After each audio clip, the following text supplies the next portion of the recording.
The dishwasher was still running when my mother said it. Its low hum filled the kitchen, steady and harmless, like it didn't want to be involved in what was about to happen. We were standing in my aunt's house outside Savannah. Warm December light, white counters, too many candles for a Tuesday night. My mother had her phone propped against a fruit bowl front camera on red live icon glowing like an open wound. She loved that angle. Chin lifted, smile practiced, the good side of her face catching the light. Relatives crowded behind her, wine glasses clinking. Someone laughed too loud at nothing. She raised her glass. "Some children are blessings," she said, voice soft, church sweet. "And some are lessons." The room burst. Laughter, gasps. A few people slapped the table. Someone said, "Oh, Margaret," like it was a joke they'd all been waiting for. Her eyes didn't leave the screen. She didn't look at me. She didn't have to. I felt it anyway. That pressure in the chest. The quiet drop. The moment your body understands something before your brain catches up. I didn't cry. I didn't flinch. I set my glass down. Slow. Then I said evenly, "Good thing I don't live in this state anymore." The dishwasher clicked. Switched cycles. Silence slammed into the room. Someone sucked in air. A fork clattered onto the floor. My mother's smile froze halfway between charm and confusion. The viewer count on her screen kept climbing. I reached forward, tapped the phone once, and ended the live stream. Click. I grabbed my coat and walked out into the warm Georgia night while fireworks from a nearby subdivision cracked open the sky. They thought that was the moment everything broke. They had no idea how much had already snapped long before that. If you've ever been made to feel like the problem in your own family, like you were something to be explained away instead of loved, take a second right now. Hit like, subscribe. Stay with me. Because what happened next wasn't loud. It wasn't dramatic. It was permanent. I grew up in a beige house on a cul-de-sac where everyone waved and no one listened. From the outside, my family looked polished. Church on Sundays, charity luncheons, group photos in matching outfits every Christmas. Inside, the rules were simple. Lucas was the miracle. I was the reminder. My mother decided that early. I remember the exact moment. I was 8, standing on a chair at the kitchen counter, sleeves rolled up too far, hands sticky with cookie dough. She was on the phone with one of her friends, laughing. "Lucas just fits," she said. "Some kids do. Others, well, they teach you patience." She glanced at me, eyes cool, like she'd just said the weather forecast. I learned then that love in our house came with categories. My father heard it all, every time. He never interrupted. He'd tighten his jaw, pick up his keys, and suddenly remember something urgent in the garage. Silence was his contribution. By high school, I knew better than to expect fairness. I worked weekends, nights, summers. I paid for my own books, my own clothes. I kept my head down and my mouth shut. The college fund my grandmother started for me. My name was on it, my social security number. The statements came in the mail every quarter. The spring I got into a state university with a partial scholarship, my mother called me into the kitchen. Lucas was leaning against the island, scrolling his phone, already committed to a private school 3 states away. She slid a paper across the counter. "We're reallocating the funds," she said. "Your brother's expenses are higher." I asked what that meant. She didn't raise her voice. She never did when she was cutting you open. "It means he's worth the investment." My father stood 3 feet away, arms crossed, eyes fixed on the floor like it held answers he couldn't read. That was the second something in me snapped. Not loud, not clean, just gone. I didn't argue. I didn't beg. I nodded, picked up the paper and folded it once, twice, neat. That night I opened a new bank account. I started planning exits instead of futures. Community college, 2 buses each way. Early mornings, late shifts. I ate standing up more nights than I sat. My mother never asked how I was doing. She didn't need to. As long as Lucas was winning, everything made sense to her. The night of the dinner years later, nothing had changed. Same tone, same smile, just a bigger audience. After I left, my phone buzzed until the battery gave out. Texts, missed calls, voicemails stacking like bricks. "You embarrassed her. She was joking. You're too sensitive. Why do you always make things about you? Gaslighting has a rhythm. Once you hear it, you can't unhear it. I didn't respond. I drove back to my hotel, the highway empty, the radio off. I could still hear her voice in my head, clear as crystal. Some children are lessons. At 2:14 a.m., a message came through from an unknown number. It was her. Just one line. I gave you life, Elena. The least you could do is learn your place. I stared at the screen. The room smelled like stale coffee and detergent. The AC rattled. Outside, a siren wailed and faded. I didn't reply. I turned the phone face down and sat there until the sun came up. That was the night I stopped waiting for her to change. That was the night I realized something colder, something cleaner. She didn't think she'd done anything wrong, and that meant she would do it again.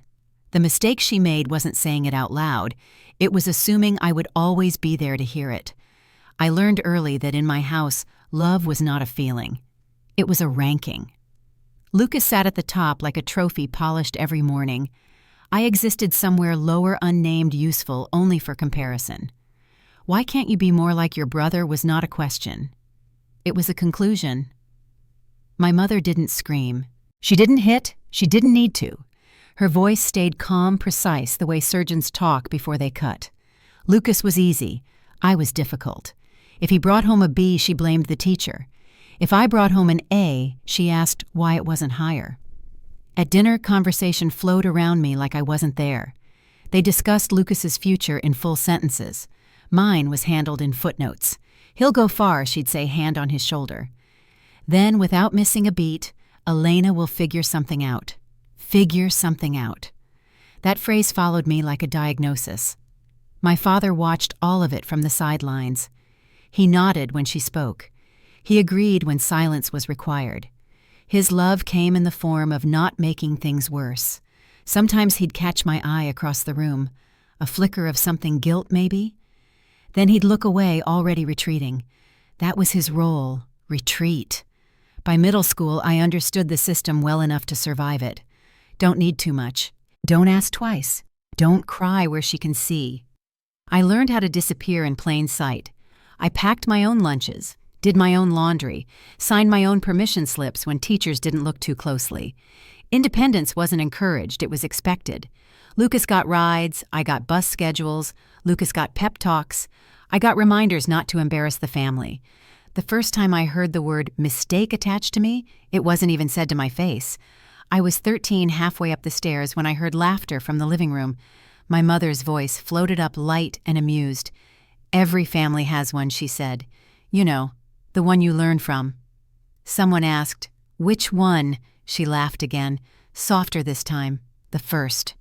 That night I lay in bed staring at the ceiling fan until dawn, counting rotations, counting breaths, teaching my body how not to react.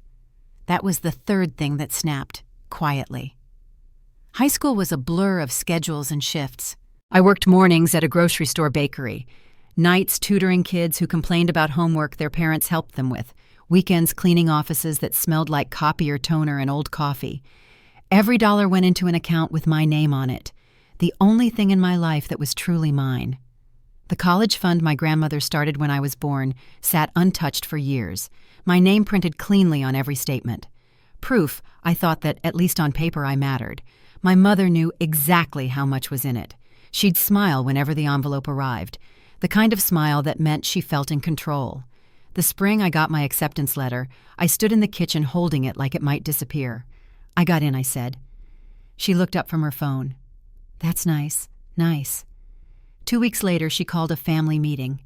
Kitchen island, granite counters. Lucas leaning back like he already owned the place. She slid the statement across the surface toward me. We're making a change, she said. Your brother's school is more strategic. I asked what that meant. She tilted her head, studying me the way people study insects before deciding what to do with them. It means we're investing where the return is better. The words landed clean. No emotion. No apology. I waited. I don't know for what. Maybe for my father to speak. Maybe for the universe to correct itself. He didn't. He cleared his throat once, then picked up his keys. The garage door opened, closed. End of discussion. That was the day I stopped imagining a version of my life that included them. Community college felt like exile and relief all at once. No one knew my last name. No one asked about my family. No one expected anything from me except that I show up. So I did. I showed up exhausted. I showed up hungry. I showed up angry in a way that burned slow and steady. I graduated at the top of my class. My mother didn't attend. She had a conflict. Lucas had a game. There was always a reason. My grandmother came alone. In the parking lot, she pressed an envelope into my hand, thick, heavy. For when you decide you're done asking permission, she said. I didn't open it until I got home. $25,000, no note, no conditions. I sat on the floor and cried until my chest hurt. That was the first time I felt seen. 2 years later, when I told my mother I was transferring to finish my degree, she cornered me in the laundry room.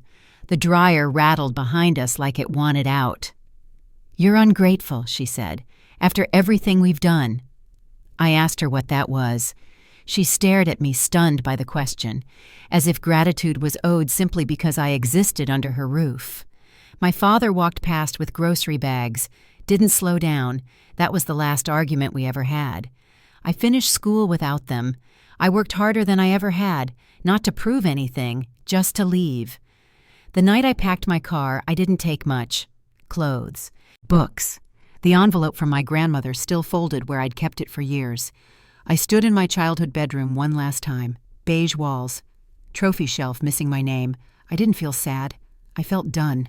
My mother didn't know I was leaving until I crossed the state line. She texted once, "You're making a mistake." I smiled at the screen and kept driving. She was right about one thing. Mistakes change your life. Just not always the way the person pointing them out expects. I didn't announce my departure. No farewell dinner, no dramatic goodbye, no last look in the rearview mirror for closure. I left the way people leave burning buildings quietly fast and without asking permission. Arizona greeted me with heat that didn't care who I was, the kind of sun that stripped everything down to essentials. I liked that.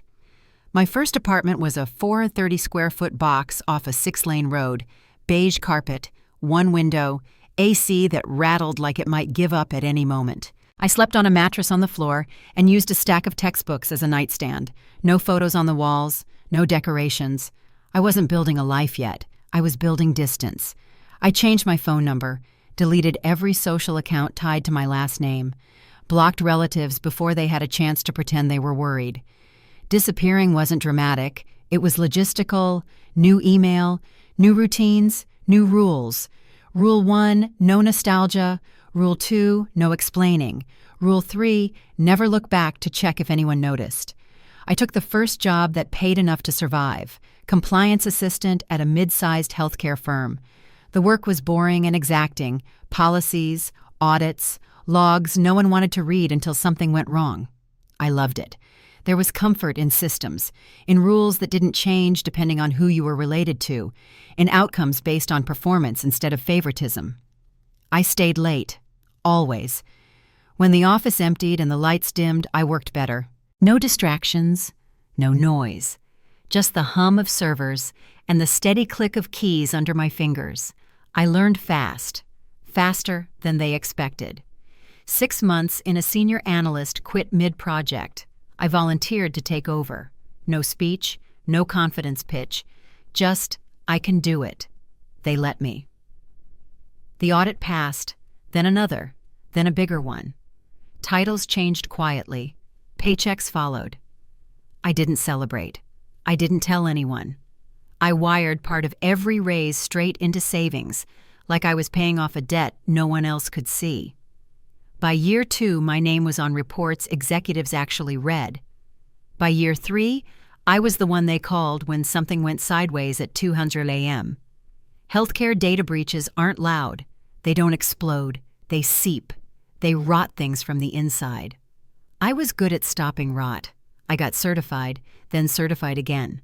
Nights, weekends, holidays.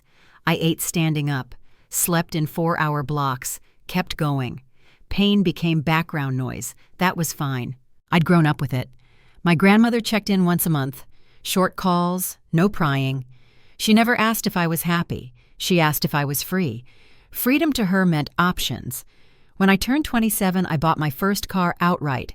Nothing flashy, reliable, quiet. I remember sitting in the driver's seat after signing the papers, hands resting on the wheel, realizing no one could take it from me. That feeling stuck. The company that changed everything came into my life disguised as a mess. A small healthcare data compliance firm outside Phoenix.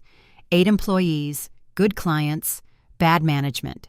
The owner wanted out before the cracks became lawsuits. I studied their books at night, ran numbers until my eyes burned, saw the potential clear as day. It wasn't broken, it was neglected.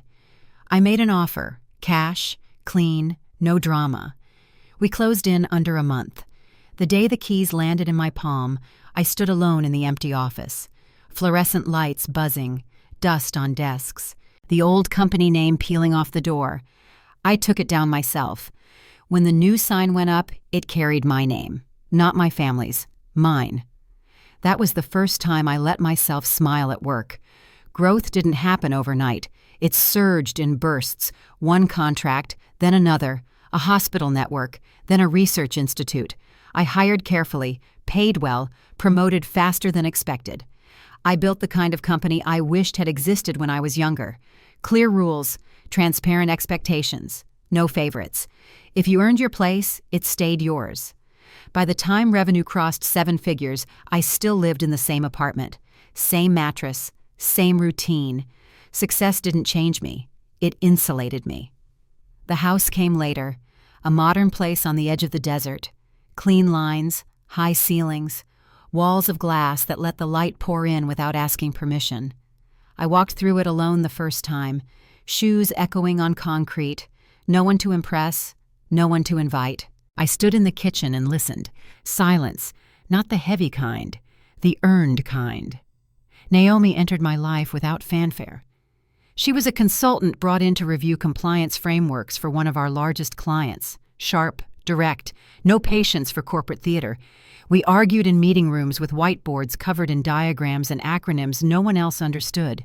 I liked that she didn't soften her voice around me, didn't assume, didn't explain things she knew I already knew. Coffee turned into drinks. Drinks into late nights talking in my office while the city went quiet outside. She never asked about my family. Not because she didn't care, because she understood boundaries without being told where they were. When she joined the company full-time, it wasn't a leap of faith. It was a calculation. 50-50 partnership. Everything in writing, no surprises. Trust built on clarity.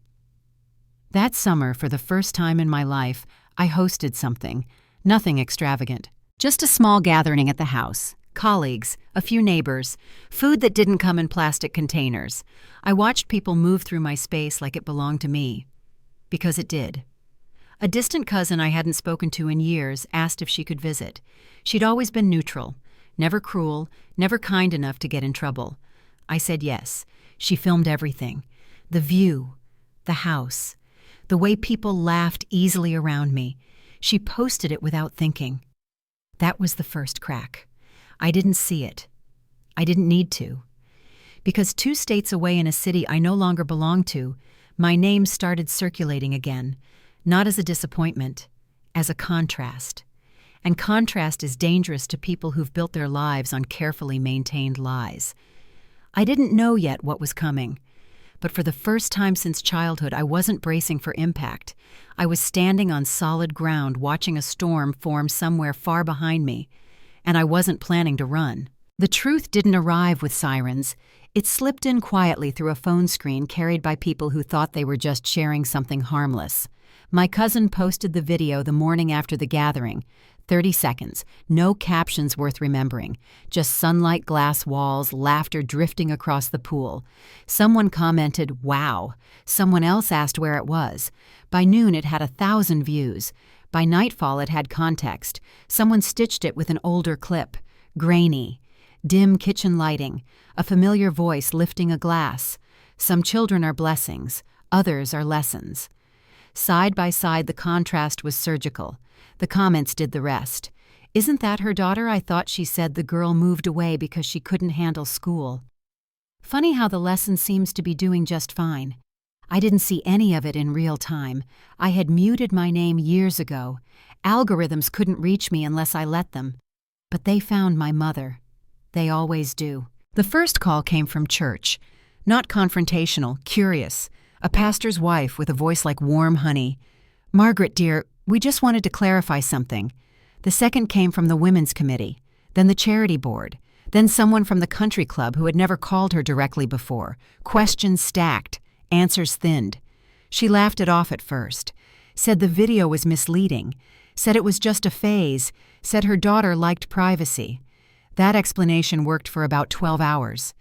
Then the screenshots started circulating, the full clip, the laugh afterward, the way she didn't hesitate. People noticed things they hadn't wanted to before. Patterns are invisible until they aren't. In Savannah, reputation is currency. You can be rude, you can be cruel, you can even be dishonest, but only if you're consistent. My mother had been preaching family values for decades.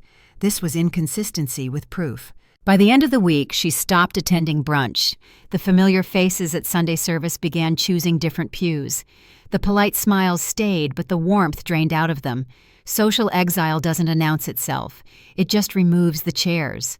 My father tried damage control. He made calls, asked favors, used names he'd saved for emergencies.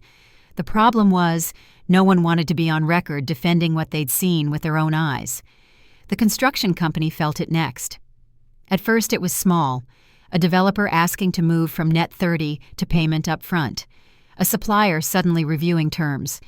Then a hospital project paused. Paused is what people say when they don't want to explain why they're backing away. An 8-figure contract disappeared with a letter so polite it felt like ice pressed to skin. Concerns about alignment, brand values, public optics. My brother called the owner directly. No answer. He drove out to the man's house unannounced. The gate stayed closed. A security guard relayed a message through an intercom. "Mr. Whitman is unavailable indefinitely." Translation landed clean. "You're radioactive now." At my office, nothing changed. Meetings stayed on schedule. Contracts closed. People worried about deadlines and deliverables, not last names. Naomi noticed the uptick in notifications before I did. "You're trending somewhere you don't follow," she said, sliding her phone across the desk. "I didn't pick it up. I don't need to see it." She nodded. "Didn't push. That's the thing about people who respect you. They don't insist on watching you bleed." Back east, my mother panicked. She posted a video. Soft lighting, pastel sweater, voice trembling in just the right places. She said the comment had been taken out of context, that she loved both her children, that stress made people say things they didn't mean. The internet responded with timestamps. Context is hard to argue with when it's archived. The video backfired. Hard. Someone slowed the original clip down, enhanced the audio, paused on her smile. They played it next to the apology. The contrast was unforgiving, manipulative, performative. If she really loved her, where has she been all these years? The comments rolled faster than they could be deleted. My brother's wedding invitations were already printed. The cathedral booked. The guest list carefully curated. Whispers started immediately. "Is the sister coming? Why hasn't she posted anything? Doesn't it seem strange?" Silence once again did the damage. The more I didn't appear, the louder the absence became. Vendors began calling the construction office directly, not to confirm orders, but to assess risk. Banks requested updated statements. Insurance premiums shifted. No one accused them of anything. They didn't have to. In small cities, suspicion does the work of proof. 2 weeks after the video resurfaced, my mother tried a different approach. She flew west. No warning, no request. Just showed up at my gate before sunrise with my father and my brother in tow. The camera notification woke me. A soft chime. The screen lit up my nightstand. 3 figures stood on the sidewalk, suitcases at their feet, eyes squinting against the desert light. My mother's blouse was wrinkled, her hair pinned too tightly like she'd been awake all night rehearsing. I didn't open the gate. I pressed the intercom. "Yes." Her voice cracked immediately. "We need to talk." She didn't apologize. She never did when she wanted something. She explained the situation instead. The board, the church, the wedding, the contracts. She said my presence would help. One weekend, a few photos, a public reconciliation. She framed it like a favor I owed. My father tried next. He sounded older, smaller. "Just let us in," he said. "Please." My brother stared at the ground. When he spoke, it was for himself. "People are asking questions." I let the silence stretch. A sprinkler clicked on somewhere down the street. A dog barked. "You flew across the country," I said, "to ask the daughter you publicly humiliated to save your reputation." My mother grabbed the gate, shook it, hard. "You owe me," she said. "I gave you everything." The words felt familiar, heavy with entitlement. I thought of the kitchen, the fund, the smile. "No," I said. "You gave me clarity." She started to scream then, the sound sharp and uncontained breaking through the quiet neighborhood. I muted the intercom. Inside, the coffee maker finished its cycle. Naomi came downstairs, took one look at the screen, and raised an eyebrow. "Non-emergency line," she asked. "Not yet." We stood at the island and watched. Neighbors passed. Phones came out. A police cruiser slowed, then continued. After 20 minutes, an Uber arrived. They loaded their bags in silence. My mother pressed her face to the window as the car pulled away, mouth moving, still talking to someone who wasn't listening. I exhaled. Back in Savannah, the fallout accelerated. Another contract fell through, then another. A board position quietly dissolved. A name removed from a donor plaque. People who once needed my mother now needed distance. I never said a word. Not online, not privately, not through intermediaries. The truth didn't need help anymore. It had momentum, and it was finally telling the story she'd spent decades rewriting. All I had to do was stay exactly where I was, still, unreachable, and gone. They came back 3 months later, not with cameras, not with confidence, with paperwork. The gate camera pinged at 6:12 a.m., a dull chime, the kind that usually meant a delivery or a lost neighbor. Instead, it was them again. My mother stood closest to the bars this time. No suitcase, no performance-ready outfit. Just a dark coat buttoned wrong and eyes that looked like they hadn't slept in weeks. My father stood half a step behind her shoulders, rounded hands folded like he was waiting to be scolded. My brother lingered farther back, phone in hand, scrolling like muscle memory could save him. I didn't rush. I brushed my teeth, poured coffee, let the machine hiss and drip and finish its cycle. When I finally opened the feed, my mother lunged toward the speaker like she'd been holding her breath. "Elena," she said. Not my name the way she used to say it. Softer, thinner. "We need to talk. Please." I didn't answer right away. "Silence has weight when you let it settle." She kept going. Explained. Again. Different words. Same message. The church board had scheduled a hearing. The charity gala had removed her name entirely. The construction company's credit line was frozen pending review. She said words like misunderstanding and family matter like they were shields. She said, "We're still your parents," like it was currency. "You can fix this," she said. One statement, one photo. That's all it would take. My father leaned in. His voice shook. "Your mother's under a lot of pressure." I looked past them at the empty street, the pale sky just starting to warm. "You didn't come here for me," I said. "You came here for yourselves." My mother's face tightened. "That's not fair." "Fair." The word landed flat.